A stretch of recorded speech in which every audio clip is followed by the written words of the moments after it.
Is that like right there or pointing at me? Right there?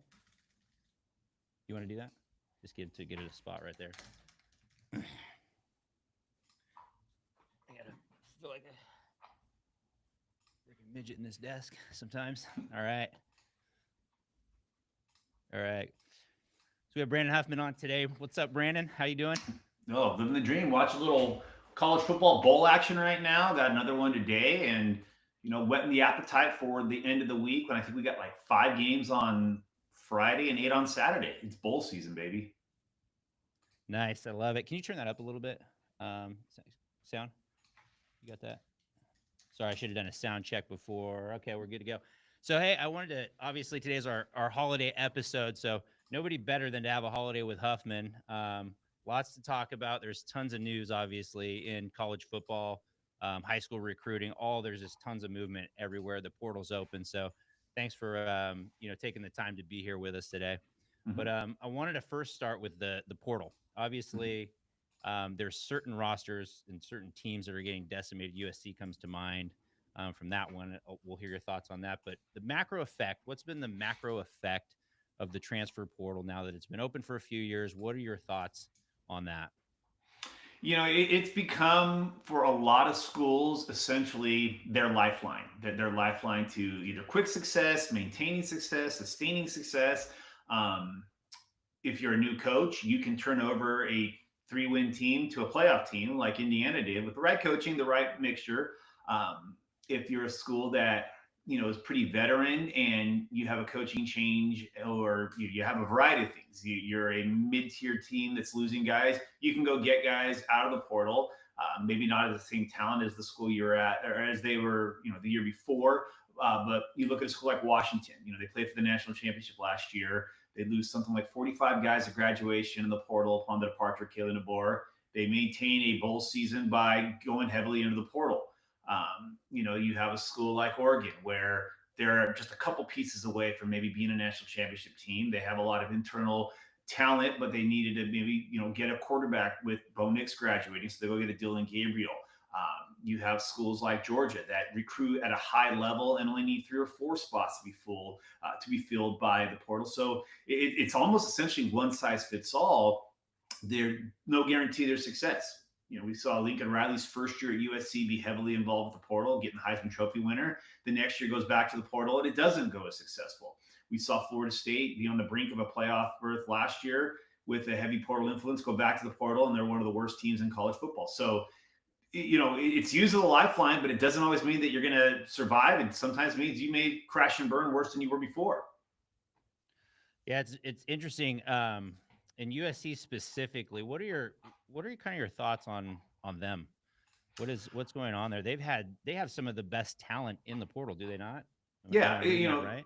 they do, and it's interesting because those are starters that they lost. You lose a Deuce Robinson who's a starter, you lose a Kion Hudson who's a starter, and you lose a Zachariah Branch who's a starter. And Zion has not been able to get on the field because of injuries, but Barry Alexander, it's not a surprise that he's not in the rotation to the extent that he wants, so he goes in the portal. It's the Hudson, the Branch brothers, the um, Deuce Robinson departures, those are the ones that are kind of stunning because they're playing.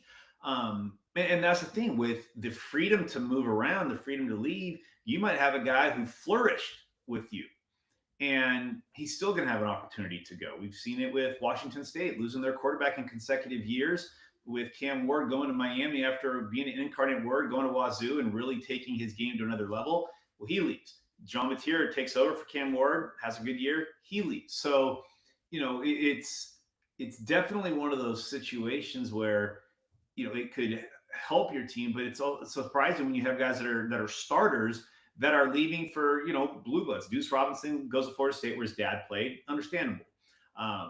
If the Branch brothers go to Georgia, understandable. Georgia's a better program than USC right now. But if they go to Arizona State, is Arizona State a better program? Well, this year they are. Are they Yeah. sustained for the long term?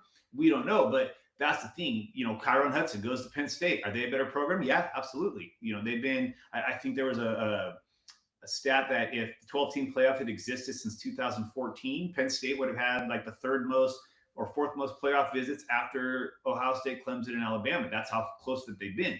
they're a better program over the last decade than USC is. So some of those are good moves, and maybe some of them are positions where there's not as much distribution of the ball going around. But that's the whole thing with the portal. It could really make you good, but it could also put you in poverty pretty quickly. Yeah, that's I think with USC, that's a little bit. They moved to the Big Ten, got a new defensive coordinator. I'm actually surprised that they did as poor as they did this year. And then watching this, I wonder what that team's outlook is if if there's going to be a change made there after next year. But I guess we'll see. So isn't it Jen? Is it Jen Cohen? She's the AD down there, right? And Yep. she is a kind of no mess around gal. Lincoln Riley was not her hire. No. And so it's really interesting. I mean, I was ringing the bell for USC all season long, and ended up with a little egg on my face. But I still think maybe he could turn it around. But they're gonna have to really do some roster upgrades from the way I'm seeing. Are you seeing that the same way? Yeah, absolutely. And that's the thing with a school like USC, you would think they would naturally attract pretty good players out of the portal, and they have. One thing to keep in mind too, the portal's open until the 28th, but if you're a portal team or if you're a playoff team, you get an extra 5 days to go into the portal. And there are guys, and I've talked to a couple of schools that have kind of said this, that there are schools that are in the playoffs right now that are incentivizing their players to stay through the playoff without going into the portal because of a depth standpoint. From a you look at what happened with Georgia, losing Carson Beck and having Gunnar Stockton, and you're an injury away from being the favorite to being a team that's now potentially, can you win without your starting quarterback? So from a depth standpoint, schools are needing the incentive to keep those guys there. When teams lose in the playoffs, I anticipate you're going to see more Indiana players going. We already saw Taven Jackson, their backup quarterback who started a game this year, went into the portal. I anticipate that you're going to have, a few more guys from TCU. I'm sorry, not TCU, SMU, Tennessee, from Clemson potentially going in the portal. And then you still have the 4 bowl games on New Year's Eve and New Year's Day. There may be guys going into the portal then. You have the visit week of January 1st through 5th. So there might still be a second wave of really good players that are just happening to be on playoff teams. And maybe they're starters there. Maybe they're backups behind elite players. But there's probably going to be another second wave of portal guys. So schools that are getting decimated by the portal that haven't backfilled yet may still be having their eyes towards that next batch of guys that are coming through. Oh, I got you. That makes sense. Yeah, because there's a lot of them that are currently in the playoffs that are staying, you're saying. Yeah. So, all right. So what are some teams that you're seeing that are doing really well in the portal right now? I would say, probably the teams that are doing the best right now, you look at schools like, Texas A&M, getting Micah Hudson. Obviously, that was significant. He was a 5-star receiver 2 years ago when he committed to Texas Tech, the highest rated player that Texas Tech has ever gotten, and really didn't play a whole lot. But, ironically, Texas Tech right now has the highest rated transfer class in the country. But at Texas A&M, that they're still dealing with the ramifications and the fallout of that elite class in 2022 that everybody distributed.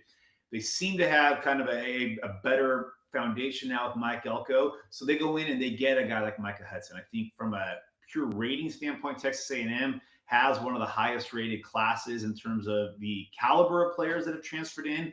They're the only team right now in the top 10 outside of Oregon that has less than double-digit commits out of the transfer rankings, yet they're number 6 in the country. And then you're going to see, you have kind of a huge group of SEC.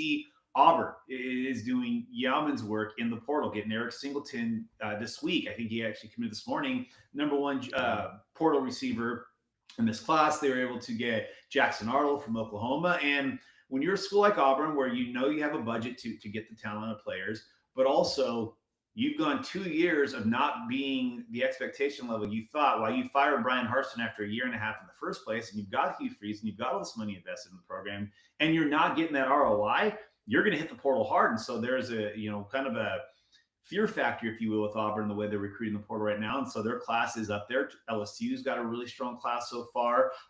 Kentucky, surprisingly, with all the talk about Mark Stoops, potentially is he starting to wear out his welcome in Lexington? Well, you don't need to play the long game at Kentucky. It's a 1 year by year thing, and that's where the portal can kind of save you.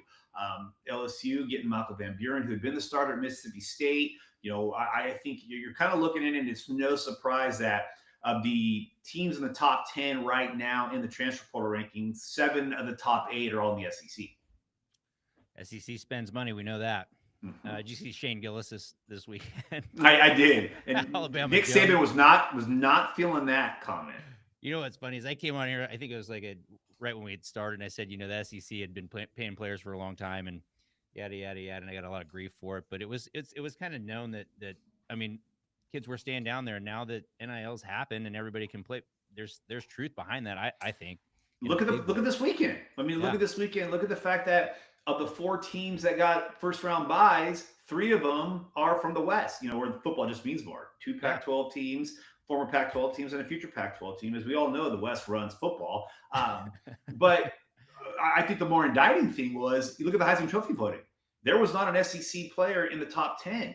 And so the balance of power is shifting. And that's why we saw and heard so much bloodshed on Friday night during the Notre Dame-Indiana game with, I can't believe this. And then Ohio State kind of shut a lot of people up. And, certain coaches who were loud and obnoxious on Twitter on Friday night and Saturday morning, I don't know if their phones got hacked, they ran out of battery juice, what happened, but they got really quiet on Saturday night when Ohio State beat the crap out of Tennessee.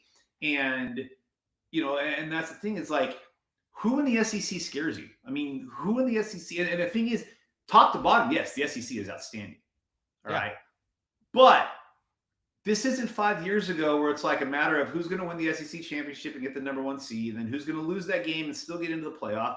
You have years like 2017 season where Alabama, beats Georgia. Alabama's the number 4 seed. They go down and they beat, Clemson, who's the defending national champion. You have an Alabama-Georgia final. 3 years ago, we had an Alabama-Georgia final where Georgia, I think Alabama's only loss all year was on the road to Texas A&M. And then they go beat an undefeated Georgia team in the SEC championship game. And a month later, Georgia beats them in the national championship game, where it was like a survival of the fittest, but you're getting the second best. Even last year, the worst thing that ever happened to the SEC was last year when Georgia's undefeated all year, the number 1 team all year, then Alabama beats them, but Alabama had a loss to Texas at home, and it forced Georgia, who was probably still the best team in the country last year, with all due respect to Michigan and Washington. Georgia was still the best team. For one game, Alabama beat them. Okay, and Alabama's only loss was to Texas, who lost, if you go transitive property. But the point being that we thought that was an outlier year. And because of the Alabama loss to Texas, you had to get Alabama in, and Georgia got hosed. Well, now we get to the expanded playoffs. This is going to be the SEC's big day, right? They're going to get 5 to 6 teams every year. You look at Georgia, even when Carson Beck was healthy, did they scare you? Did Not Texas, really. Is Texas scaring you? No. Yeah, not really. Not to the Ohio level State, we've been scared by SEC schools. Ohio State and Oregon are, to me, more scary than Georgia and Texas. And if Ohio State plays like they did the other night, they're showing that they had the best roster in football. And Oregon, obviously, I feel like Oregon's only been tested twice this year.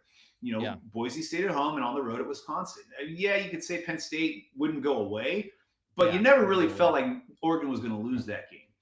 Yeah. And I'm saying it right now, and I'm probably crazy, and I'm sure there's going to be some psycho SEC fans that will say it, but the national championship game is going to be played on New Year's Day at 2 p.m. in Pasadena, where man and God intended it to be.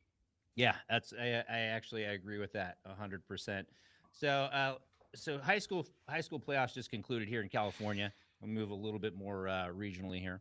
Some of the biggest movers, who have you seen in California that kind of, really raised their stock this season? Talk about that a little bit.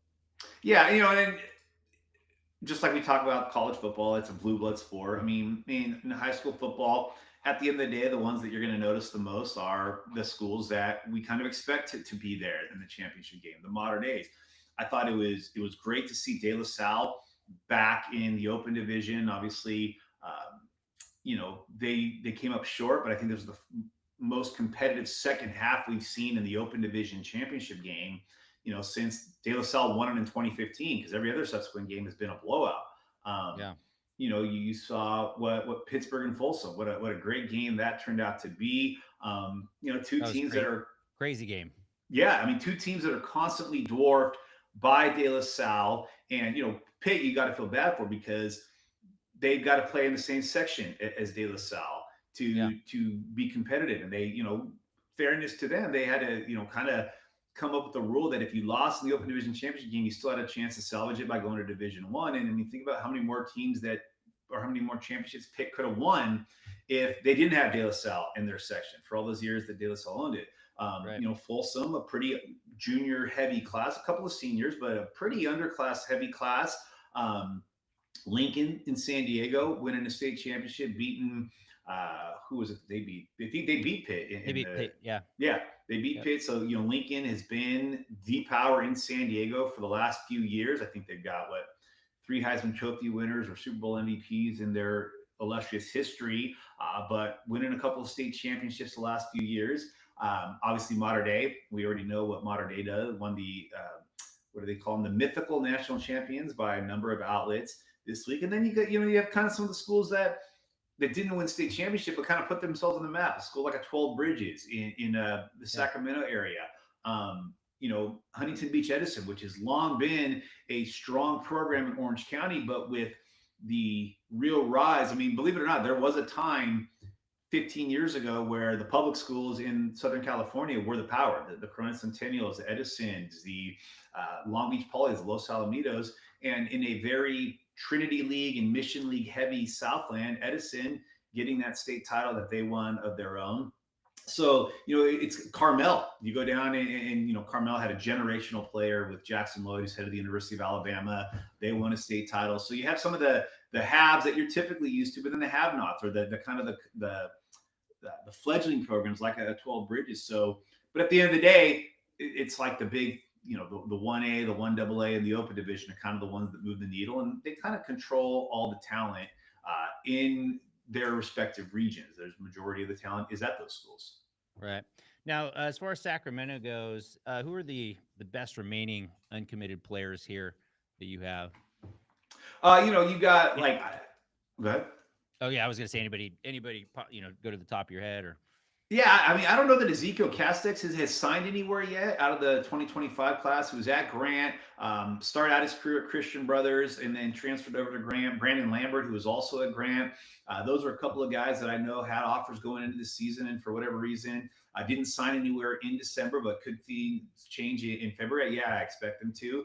So those are a couple of the names right there. You've got Luke Alexander, who I think he's won now 2 state titles. It may have been the start of when they won it 3 years or his sophomore year. Did a great job at Grant. I mean, good Lord, Luke, why don't you chill with those last minute touchdown passes? And, we're talking that's Mahomes like to win like that. Kalani McLeod over at Vanden did some dandy work in the final minutes of his respective games. I think they won in overtime in their state title game. So some really good talent, but it also is the February signing period, and we'll talk about that later. The February signing period has changed so dramatically, where it used to be your senior year was crucial. And those last few games, if you could win a state championship, get those extra games of film your senior year, that could be the difference between getting an offer or not. Now it's like what you did your senior year is relatively obscure in the eyes of college coaches because they've already moved on to their next class. And in a lot of cases, they're 2 classes down the line. So, it's good to have those wins. You've got something on your resume, but, from a unsigned standpoint, it's really hard for quarterbacks nowadays to get signed. I think there's been one JUCO quarterback in the last 2 years that has signed with an FBS program, not a Power 4 program, but an FBS program, period. That's how much recruiting has changed. That is crazy. I was going to ask you about Kalani and Luke there, and what your thoughts are on those two, specifically just as players. And under recruited, or what's going on with those two, because I think you said they're both unsigned. That's my understanding as well. Yeah, I know Kalani's got a couple of Division II offers, some smaller school offers. Luke, I know, has some smaller schools that are looking at him, and that's the thing. It's so hard to emerge late in your career. I mean, with college coaches recruiting quarterbacks, they're looking for guys that have all the plus physical traits. Okay. Yeah. We used to really put a value, meaning college coaches. There used to be a higher value put on all the intangibles. All right. If you were a winner, if you were a guy that could take your team to a championship, that could lead your team, that, had that ish to you. It's become a traits given game. And the reality is, college coaches want the biggest, the fastest, the strongest, and the most skilled. And it's why you see in the NFL is kind of the same way. It's why Yeah. you see a lot of bad quarterbacking in the NFL. It's why you see a lot of bad quarterbacking in college football. Why you see so many schools dependent on the portal because of bad evaluations, where they went for the physical traits and kind of ignored all the other things. But I get it. I get it. There's a, if you're a college coach or you're an NFL coach, you do want bigger, faster, stronger, more skilled. And so in the case of McLeod and Alexander, they both have plus traits here and there. Plus, they've also got, the intangibles.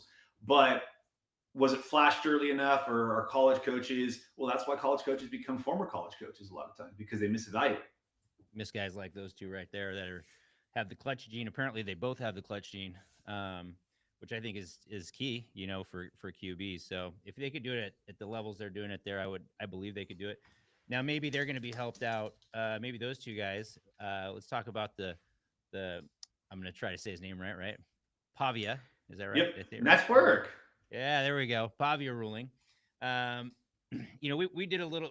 We put out an article on it this weekend, but essentially, it's limited to Pavia.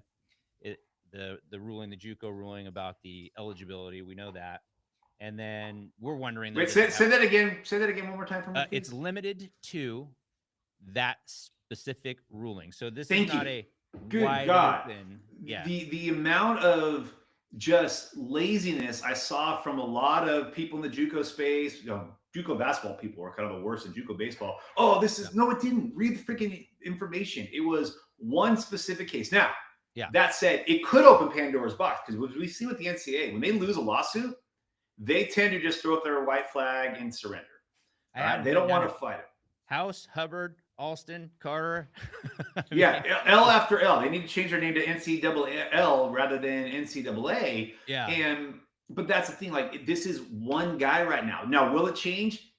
It'll be adjusted. It'll be tweaked. I don't know that it's going to allow everybody to do it. They're going to. What I think they're going to do is they're going to change the verbiage, and you're still not going to be a Van Wilder type of college student and college football players. If you go play JUCO for 2 years, if you're playing, your clock is starting. And I think that they're eventually going to do where it's like, hey, you have a 10 semester rule barring a injury. So whether you're playing at the NAI or at the JUCO level, NAI, whatever, because then does that mean now if you played NAI and you transfer up, if you played Division III and Division II, where NIL is not as prevalent, because this was an NIL based lawsuit. Mm-hmm. Okay, NIL is kind of at the core of this, but one of his arguments was that by playing at the junior college level, he was not allowed to get NIL. And therefore, because he wasn't getting NIL, he should be able to have that ability to get that extra season in order to benefit off that from a financial standpoint. So, does that mean that Division III, Division II, if they don't have NIL packages available, are they going to do that? So there's going to be some verbiage changing, but it doesn't mean because you play 2 years of JUCO ball, you're automatically a true freshman when you get to a college.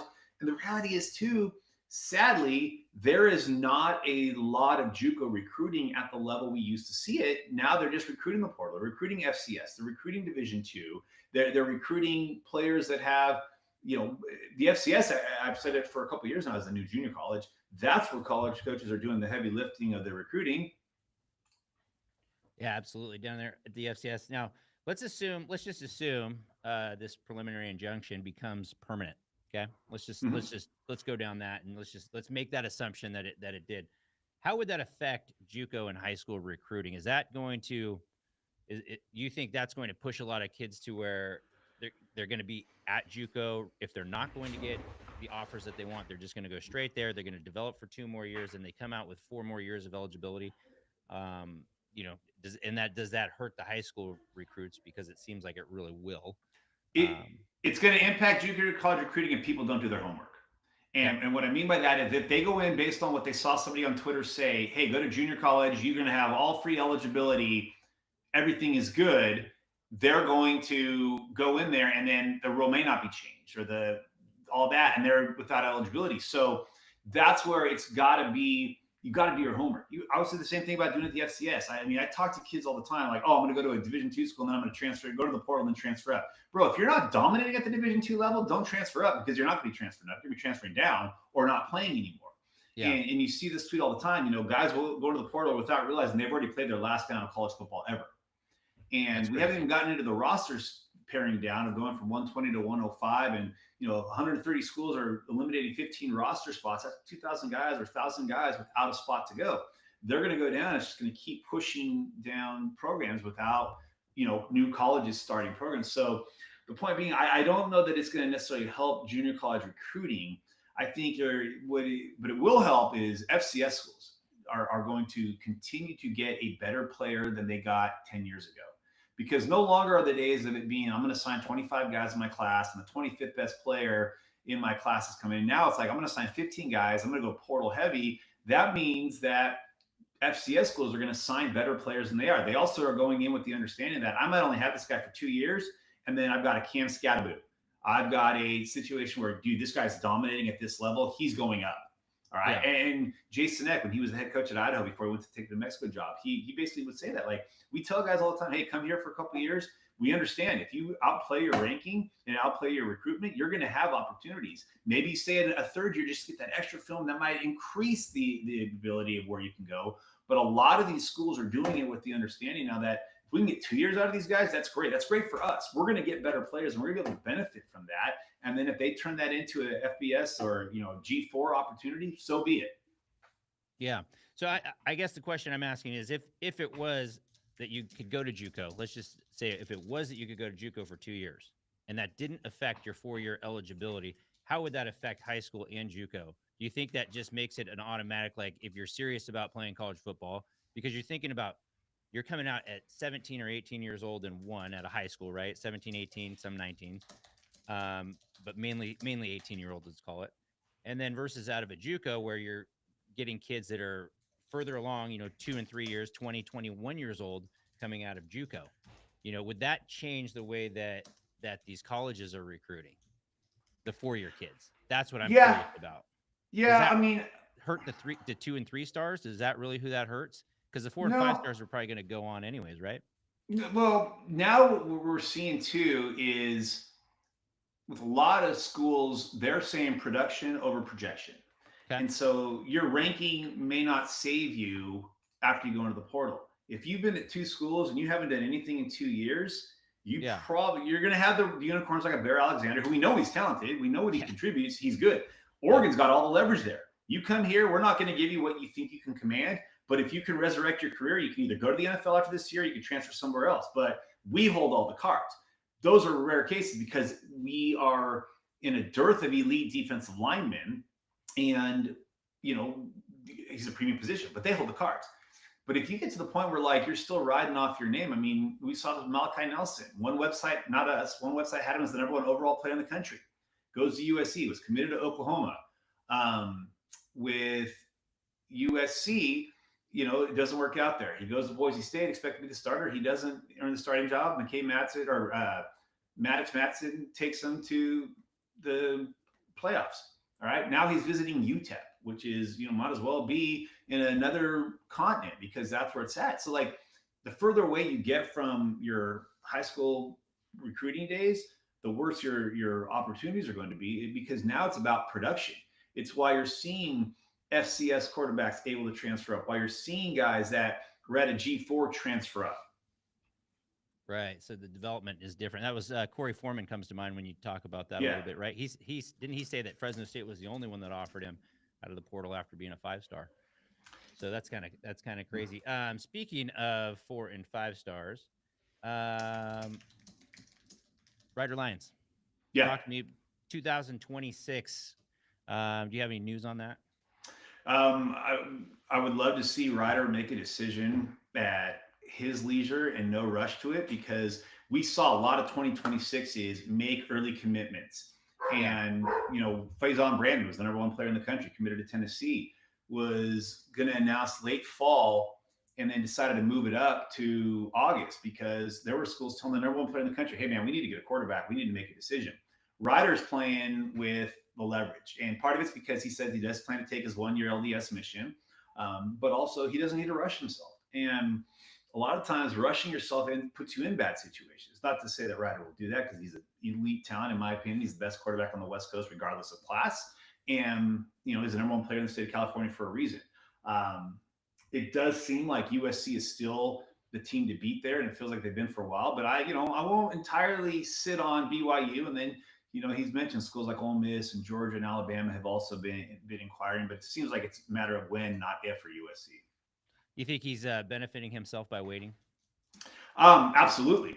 Yeah. Because then you get to see what situation. Now, granted, again, because we're in such a portal heavy era, a quarterback that might be a class ahead of you isn't going to impact you like it used to.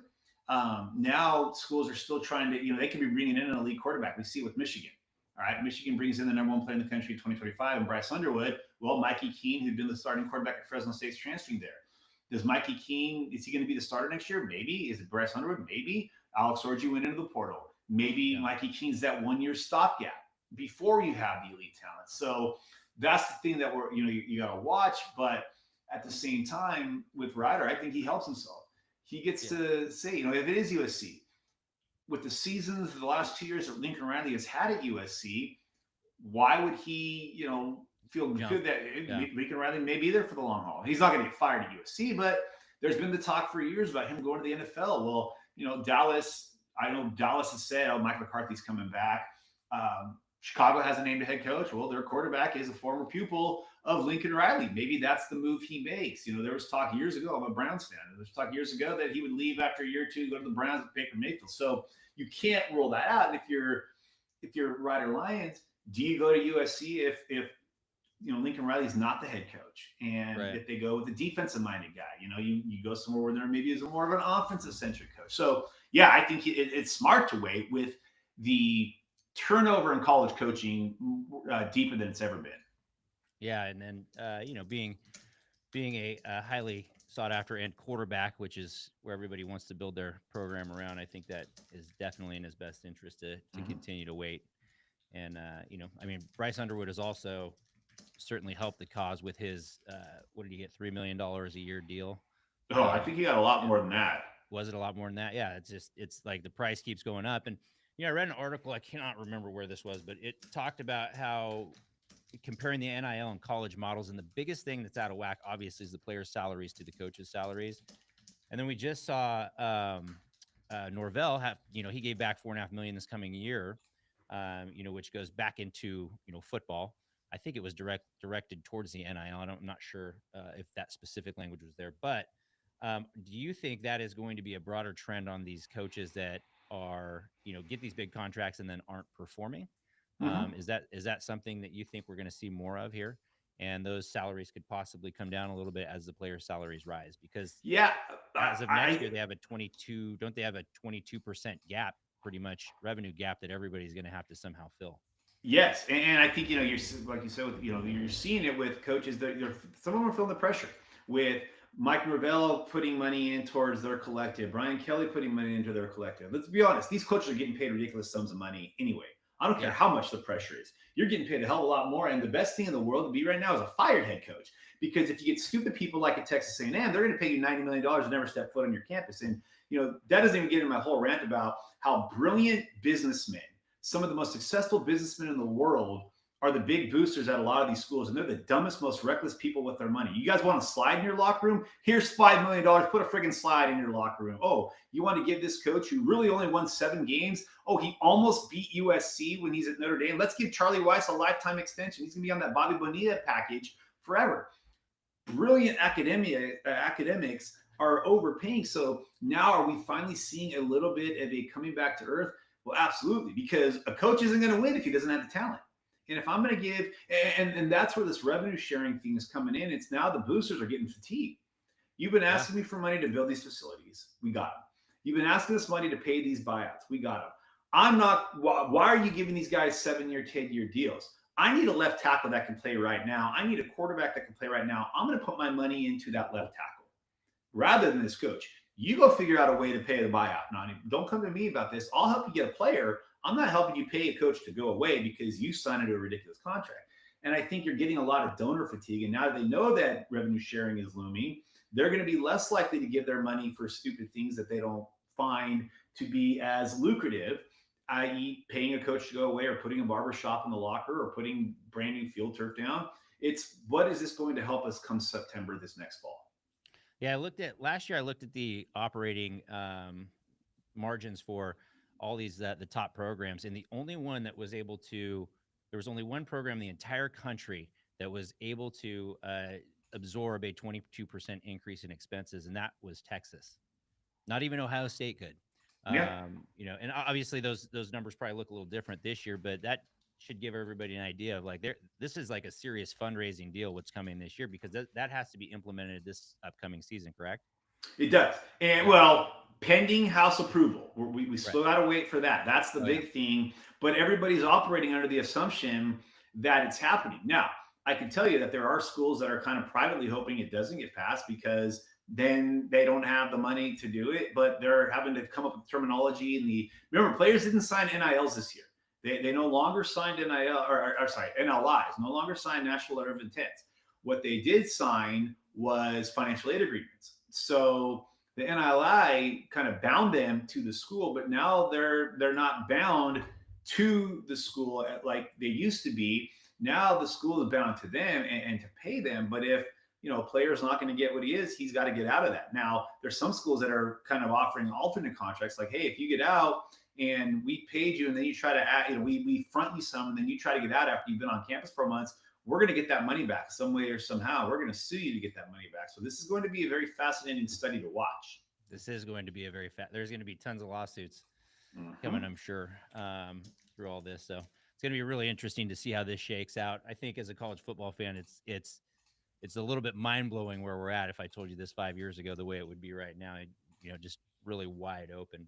And I'm down with Yeah. it. My philosophy on this is like I've carved out a career, covering these players in college football. They absolutely should make a benefit of them, off themselves.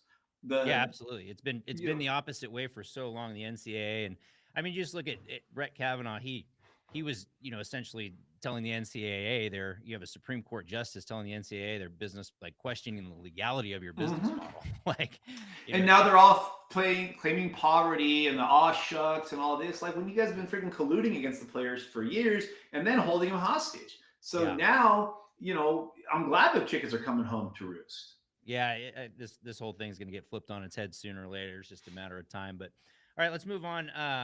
We'll talk about the playoffs a little bit. So obviously there was the first round games, but before we talk about the games, I want to talk about the rosters first, because that kind of sets. I think if you could explain the rosters a little bit and what some of these teams had and what you saw on the field versus, and kind of how the results turned out because of these rosters. I think that's an interesting thing to look at. But go ahead. Um, I think, the results went as we expected. It Yeah. was pretty much chalk across the board. I thought the game that was the closest was, an entertaining game. It was close in theory, although Clemson, if they would have punched that ball in when they went down, I think 7, Texas comes down, score, goes up 14, they have a chance to cut it to 7 again. I don't think that was the game anybody had on their bingo card as being the closest. I think we all expected the Tennessee Ohio State game to be much closer. There are a lot of people Tennessee was a trendy pick to win that game. And, Ohio State took their lunch money in their life in the first quarter. That was the only one where it was like but again, Ohio State probably had the most talented roster top to bottom in the country. So we shouldn't be surprised by the result. It was a matter of the hangover of the Michigan game. But SMU and Indiana looked like two also-rans that you weren't expecting to be in the playoff before the season. That's not true.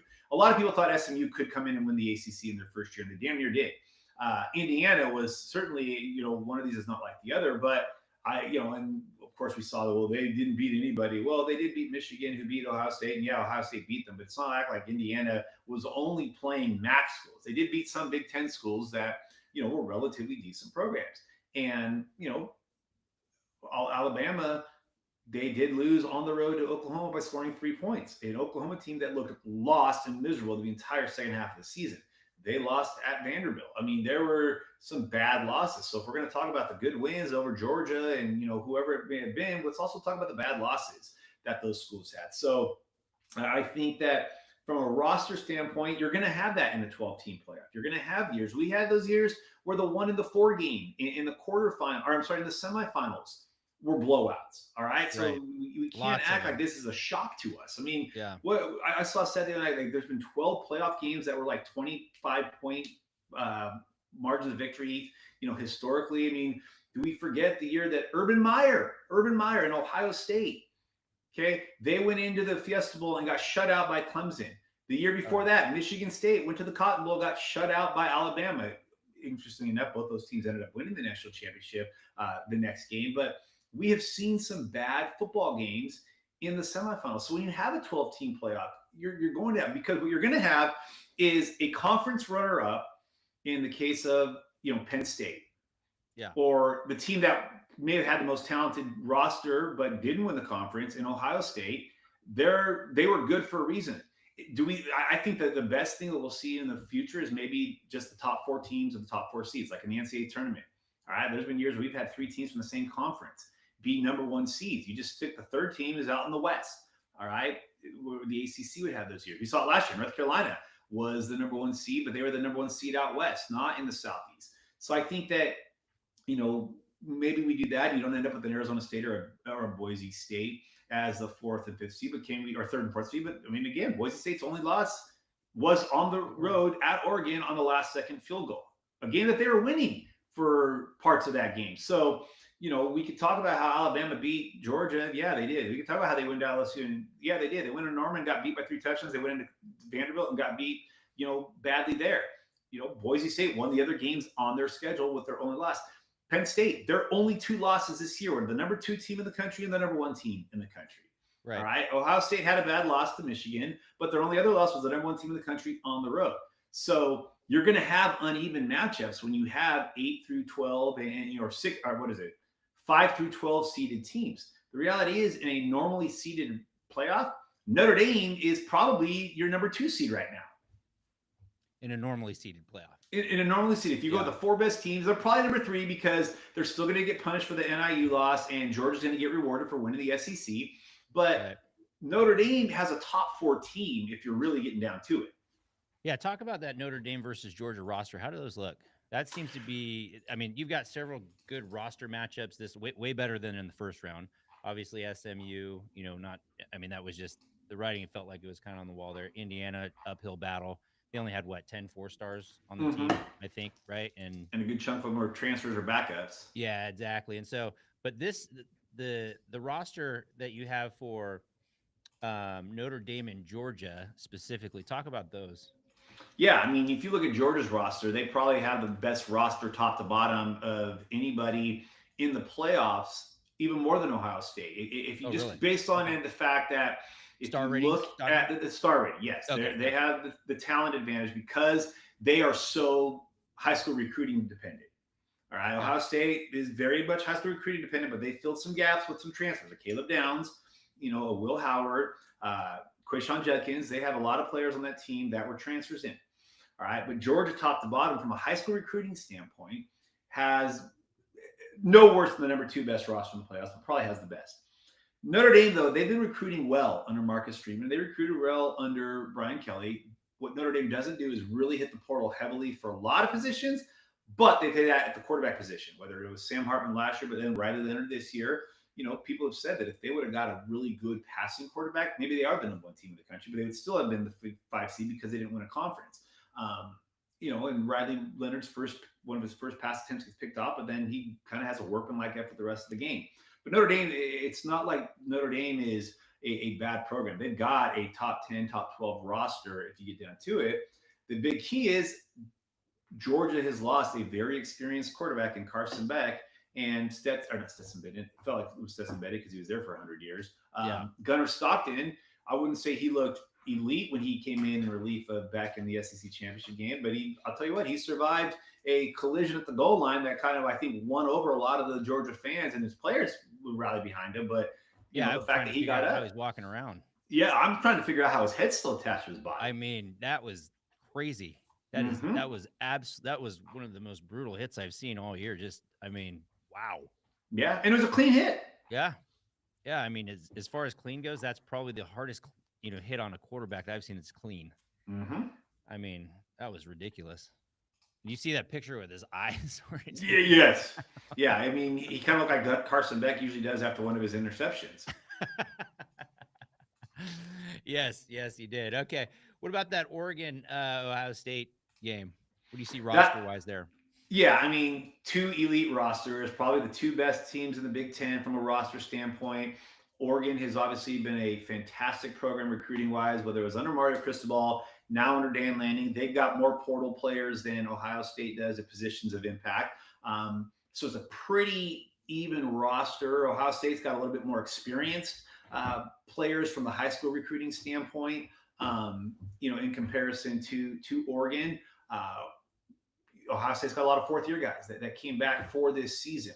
But that's why I say this game's going to be, the national championship game, because this is a game that I think a lot of people expected in August to be played in Atlanta in 3 weeks.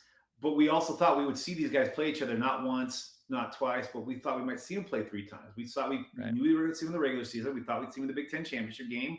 And until Ryan Day got Michigan, we were on track for that again. And then we thought we'd see him in the playoffs somewhere. We are seeing him in the playoffs. It's just 2 rounds earlier than we anticipated to. But that game, you could not get a more perfect setting. It's kind of funny that, last year you were set up for an all-time classic Rose Bowl with Michigan and Washington, and then Georgia loses to Alabama, and it knocked out the last year of the Rose Bowl for sure. Before the 12-team playoff, you're going to get a Big Ten Pac-12 matchup of 2 undefeated teams. You end up getting that game in the championship game, but because they moved up, now in the first year of the expanded playoff and no more Pac-12 as we know it, the Rose Bowl is going to be Big Ten and a Pac-12, 2 teams that just happen to be in the same conference, and the Pac-12 team went in there and ran through that conference. But this is going to be a beautiful game. It's going to be,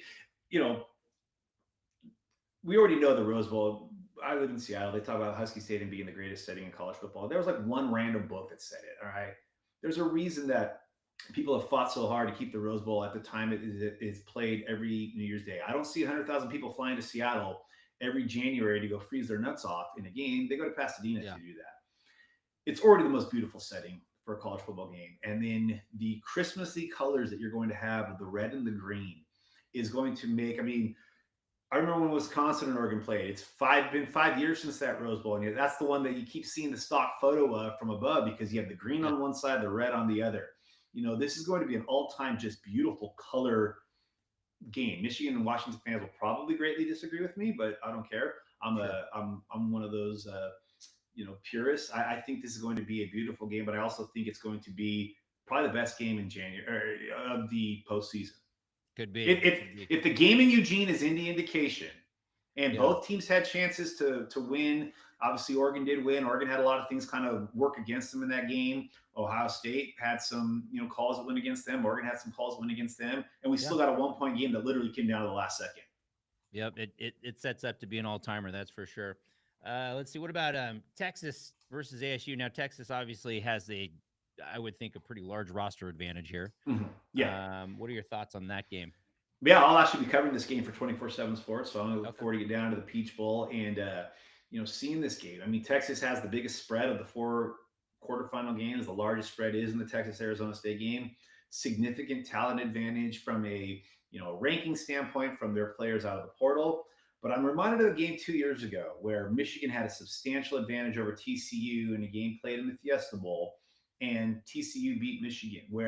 And by no means am I calling Arizona State the picking them to win this game. But what I'm saying is that 2 years ago, it was just a matter of, by what score Michigan was going to beat TCU so they can go on to play Georgia in LA for the national championship.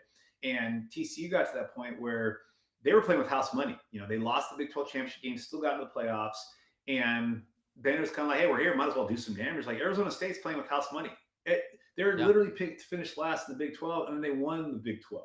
They lost one game with Sam Levitt as their starting quarterback. Like, they're the kind of team, they've got a young coach who is not just naive enough to have him believing and have his team believing like they could go in there and pull off the impossible. And the other thing to keep in mind, too, the pressure was on Jim Harbaugh to win. Okay, you finally beat Ohio State. You got to win a national championship. He beat them the year before, got in the playoffs, got mollywopped by Georgia. The next year, he beats Ohio State on the road, gets in the playoffs, loses to TCU. They finally broke through a year ago. Okay, the pressure's on the start. It's, you got to the playoffs last year, you lose to Washington, you get in the SEC, you lose 2 games, both to Georgia, but the fans are getting restless. Like, hey, man, you've been here 4 years. Yeah, you got us into the playoffs. You won a playoff game, but we are not just expecting you to get a playoff win. We're expecting you to win the playoff. Okay. There's way more pressure on Steve Sarkisian in Texas than there is on Kenny Dillingham in Arizona State. Nobody expected Arizona State to be there. So that's where, it probably means it's setting up for Texas to win by like 31. But like Texas has shown a lot of vulnerability this year. Whereas Arizona State's got just the crazy enough roster where it's experienced, but they're experienced with a lot of names that we aren't as familiar with.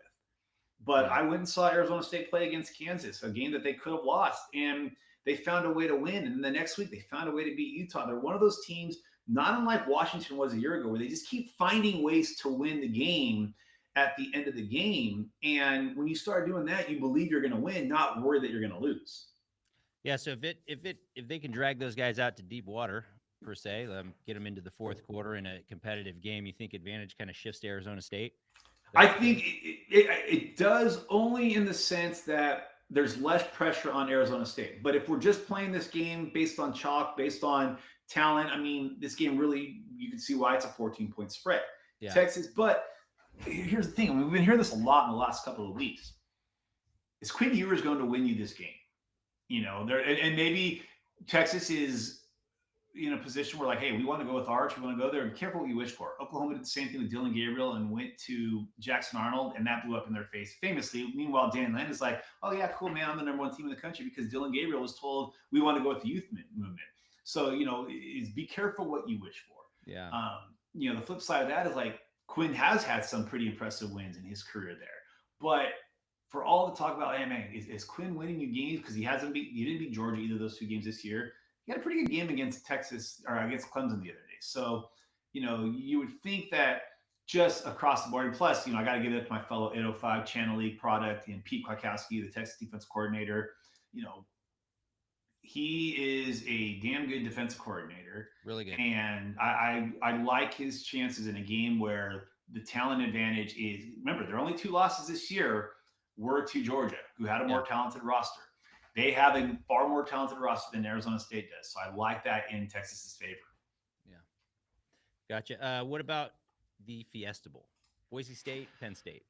Hey, I got to throw out my love to my fellow Channel Leaguer. I really got to throw my love to my fellow Azusa Pacific grad and Spencer Danielson. I am not going to ever bet against Boise State when they play in the Fiesta Bowl. 3-0 in the Fiesta Bowl. They beat Oklahoma. They beat TCU. They beat Arizona. All right. They only beat one blue blood, Oklahoma. All right. In the most classic college football game, not named the 2005 national championship game of the Rose Bowl. Yeah. What I will say is that Penn State's defense won them that game on Saturday. All right. Penn State, from a talent standpoint, should win this game. If you're going roster back to back, Boise State has the best offensive player in America. You watched Oregon against Boise State. Ashton Jeanty gave them some fits early on in that game. If Penn State can stop Ashton Jeanty, they're going to win. If they can't stop Ashton Jeanty, are you really convinced that Drew Aller and Penn State's offense is going to win that game for you? And the difference is James Franklin's much like Jim Harbaugh, kind of like Steve Sarkisian. You've got to get that breakthrough win. And I think he got it the other day, but he also didn't have to reveal a lot with the defense putting them, in a pretty good advantage. Spencer Danielson's a lot like Kenny Dillingham, where he's a young, relatively green coach, but he's got those guys believing, like, dude, we're not supposed to be here, so let's cause problems while we're here. That's my one upset that I had, that I have in this game, that weekend. And it's an upset in point spread only. Remember, Boise State is a 3 seed, but I refuse to bet against Penn State or against Boise State in the Fiesta Bowl. Yeah, you look at Penn State. They've got Abdul Carter. They've got a lot of guys on that defense that can play. But I watched Oregon play Penn State, and I watched Oregon dominate the front of Penn State and had the backers confused all game, and they didn't know if they were coming or going. And Oregon did what they want on offense, for that game. Boise State, for whatever reason, that program, when you think of Boise State offense, you think of shifts, you think of trickery, you think of misdirection. They just, for some reason, and then they have the best running back in the country. And so I'm looking at that game going, I watched Ashton Jeanty against Oregon. I watched how many tackles he broke and And a lot of his run. I think it was two, maybe he had two big runs or something like that. But still, those are two big runs. That's what happens when you're that good. You got to bottle this guy up, and if you don't, you're in trouble. Um, that's going to be an interesting game. I've kind of had Boise State pegged in that game too. Makes me nervous to say that out loud, but Hmm. it just there is a feeling there for me that kind of as Boise State Fiesta Bowl, you know, on house money. I mean, I agree Hmm. with all that there. So And they're going to that's have gonna a good crowd. We know Boise State is going to travel well. That game they always do. We yeah know Penn State's always going to have a crowd no matter what. yeah But the advantage is that Boise State's it's a quicker flight for them. It's a closer trip, and again, yep they're 3-0 in whatever the name of the stadium is now, the Cardinal Stadium, yeah and including the biggest David versus Goliath win we've ever seen in the postseason of college football. yep That alone, now granted, twice it was under Chris Peterson, once it was under Brian Harsin, but they've got a Chris Peterson clone in Spencer Danielson, yeah they just the do defensive version of him. And Boise State is kind of avoided, you know, people not taking them seriously. Everybody was kind of down on Indiana. Everybody was down, on them making it. We've forgotten that, Boise State is a 3 seed despite winning the Mountain West. But I also think there's a little added motivation for Boise State with Ashton Jeanty not winning the Heisman Trophy. I do too. And I think that could be something, Boise State already knows of the underdogs. No matter who they're going to play, they're going to be the underdog because they're the group of five school that's crashing the party. Right. But you don't give an underdog even more motivation. Yeah. Yeah. And then when they played Oregon, I mean, they played them tough. They got two turnovers, towards in the third quarter. Oregon was starting to assert themselves a little bit, and then they went fumble. Boise State got it, touchdown. Oregon fumble, right back down, and that game, and then Oregon had to have two punt returns for touchdowns in that game. So Mm-hmm. that was largely, you know, Boise State outplayed Oregon that game and just didn't come away with the win. So that's an interesting comparison. Now I think Penn State probably saw a better version of Oregon, but who's to Sure. say that's not because of that? I mean, Boise State's defense also one of the best teams at getting sacks in the country, and Aller under pressure.